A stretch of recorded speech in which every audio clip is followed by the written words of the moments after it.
तारीख 7 सितंबर 2008 और जगह उत्तर प्रदेश का आजमगढ़।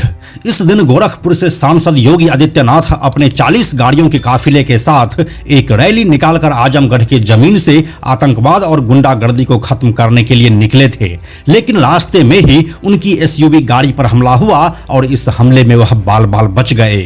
देश के एक चुने हुए सांसद के ऊपर इतनी बड़ी सुरक्षा के बावजूद जानलेवा हमला हो जाता है और राज्य की सरकार इसका कोई भी संज्ञान नहीं लेती है, क्योंकि यह हमला किसी और ने नहीं बल्कि बाहुबली गैंगस्टर मुख्तार अंसारी ने करवाया था।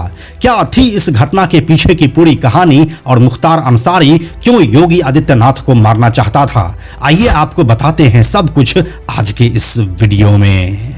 हेलो एंड नमस्कार, मेरा नाम है प्रशांत और आप देख रहे हैं बेजोड़जोरा.com का यूट्यूब चैनल। दोस्तों, उत्तर प्रदेश के खूंखार माफिया और बाहुबली गैंगस्टर मुख्तार अंसारी की उत्तर प्रदेश के बांदा में गुरुवार 28 मार्च 2024 को मौत हो गई है।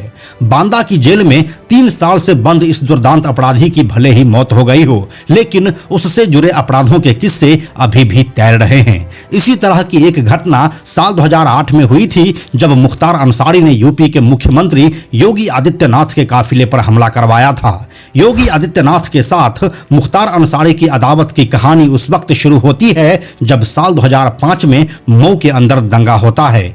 इस दौरान वह खुली जीप में दंगे वाले इलाकों में घूमता रहा था। उसी के ऊपर दंगा भड़काने का आरोप भी लगा था। उस वक्त योगी आदित्यनाथ गोरखपुर से सांसद हुआ करते थे। ये वही समय था जब पूर्वांचल में योगी आदित्यनाथ का उदय हो रहा था। मुख्तार के आतंक से आतंकित हिंदू समाज को योगी आदित्यनाथ एक मसीहा के रूप में मिले थे।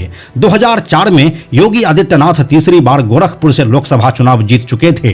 पूर्वांचल के हिंदू समाज को एकत्रित करने के लिए और हिंदू समाज की रक्षा के लिए साल 2002 में योगी आदित्यनाथ ने हिंदू युवा वाहिनी का गठन कर दिया था। एक और लगातार लोकसभा चुनाव में योगी आदित्यनाथ की जीत का अंतर बढ़ रहा था, तो वहीं दूसरी ओर हिंदू युवा वाहिनी से बड़ी संख्या में लोग जुड़ रहे थे। योगी आदित्यनाथ की यह लोकप्रियता न तो मुख्तार अंसारी को पसंद आ रही थी और न ही मुलायम सरकार को। इसके बाद साल 2006 में योगी आदित्यनाथ ने मुख्तार अंसारी को चुनौती देते हुए कहा था कि वह मऊ दंगों के पीड़ितों को इंसाफ दिलाकर रहेंगे। उस वक्त न तो यूपी में बीजेपी की सरकार थी और न ही उनकी कोई खास पैठ थी। ऐसे में सांसद रहे योगी आदित्यनाथ को मऊ में घुसने ही नहीं दिया गया और दोहरी घाट पर ही रोककर उसे वापस गोरखपुर के लिए भेज दिया गया। इसके 2 सालों के बाद योगी आदित्यनाथ ने मुख्तार अंसारी को चुनौती देते हुए कहा कि वह हिंदू युवा वाहिनी के नेतृत्व में आजमगढ़ के आतंकवाद के खिलाफ रैली निकालेंगे। 7 सितंबर 2008 की तारीख तय होती है और जगह चुनी जाती है डीएवी कॉलेज का मैदान। इस रैली को संबोधित करने का जिम्मा भी योगी आदित्यनाथ को ही मिला था। अब वापस आते हैं साल 2008 वाले इस घटना पर, जब योगी 2008 में अपने काफिले के साथ आजमगढ़ की ओर बढ़ रहे थे। तब उन्हें कहां पता था कि कुछ पल बाद ही उनके काफिले पर जानलेवा हमला होने वाला है। घात लगाए माफिया मुख्तार अंसारी के गुर्गे योगी आदित्यनाथ के काफिले का इंतजार कर रहे थे। जैसे ही काफिला आजमगढ़ से थोड़ा पहले टकिया के पास पहुंचा, दोपहर 1:20 पर एक पत्थर काफिले की 7वीं गाड़ी पर आकर लगा। इसके बाद चारों तरफ से पत्थरों की बारिश शुरू हो गई। चंद पलों में ही पेट्रोल बम से हमला किया गया। यह एक सिंक्रोनाइज हमला था जिसकी पहले से ही अच्छी तरह से योजना बनाई गई थी। इससे योगी के समर्थक तितर बितर हो गए। काफिला 3 हिस्सों में बट गया। 6 वाहन आगे चले गए और बाकी वाहन पीछे रह गए। इसके बाद हमलावरों ने वाहनों को घेरकर हमला करना शुरू कर दिया, लेकिन उनका निशाना योगी आदित्यनाथ थे, जिन्हें वह अब तक ढूंढ नहीं पाए थे। योगी के न मिलने के कारण वह और उग्र हो गए। जब काफिले के लोगों को होश आया तो सबकी जुबान पर एक ही सवाल था, योगी कहां है? इस हमले की सूचना मिलते ही पुलिस स्टेशनों से टीम भेजी गई। इस बीच आसपास के विक्रेता मदद के लिए दौड़े और गाड़ियों के आसपास सुरक्षा घेरा बना लिया। City circle officer Shailendra Srivastava ने जवाबी कार्रवाई का आदेश दिया। इसमें एक शख्स मारा भी गया। घायलों को अस्पताल पहुंचाया गया, लेकिन योगी का अभी तक कुछ अता पता नहीं चल पा रहा था। उनकी खोजबीन और तेज कर दी गई, लेकिन योगी तो पहले ही बहुत आगे निकल चुके थे और बाकी गाड़ियों के आने का इंतजार कर रहे थे। दरअसल योगी आदित्यनाथ को काफिले की पहली गाड़ी में शिफ्ट कर दिया गया था। यह सब पीडब्ल्यूडी के गेस्ट हाउस में हुआ था, जहां काफिला कुछ देर के लिए रोका गया था। अंतिम समय में हुए इस बदलाव की जानकारी मुख्तार अंसारी के गुर्गों को नहीं थी।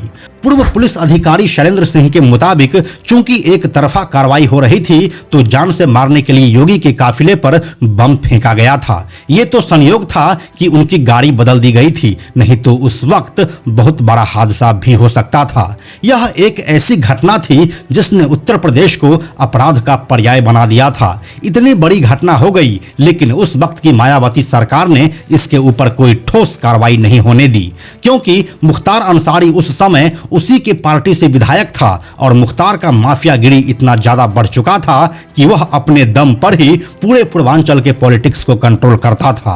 उसके पास एक खास किस्म का वोट बैंक हुआ करता था जो मायावती को चाहिए था, और इसमें सबसे ज्यादा परेशान जो हो रहे थे वो यूपी की जनता थी। इसी एक घटनाक्रम के बाद से योगी और मुख्तार के बीच का मामला पॉलिटिकल से शिफ्ट होकर पर्सनल हो गया था। साल 2008 में हुई इस घटना के 9 सालों के बाद प्रदेश में सत्ता परिवर्तन होता है और बीजेपी पूर्ण बहुमत की सरकार बनाती है, जिसमें योगी आदित्यनाथ को प्रदेश का मुख्यमंत्री बनाया जाता है।